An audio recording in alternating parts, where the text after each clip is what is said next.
When you want to draw a rectangle, you come here on the left ribbon and then you click here where it says create rectangles and squares. And then now you just click once and then you come here inside these borders. So inside these borders is where you'll be doing your designing. And then you just click and drag, and then you can get a rectangle of any size. All right, and then you can also change the color. So for changing the color, you go up here and then you click on the arrow, and then from there now you go down and click on any color that you want. Okay, so as you can see there, that if I click red, my rectangle would turn red, and then yellow as well. So you can change to any color that you want. So this is how to draw a rectangle in Inkscape.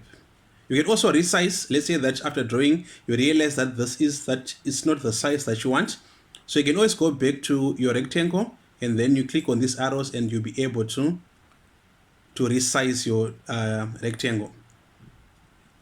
Okay, so you can do it this way. You can click on any of these arrows for you to resize, and once you're done now, you just click anywhere out of away from your rectangle, and you'll be done with your rectangle. So this is how to draw a rectangle in Inkscape.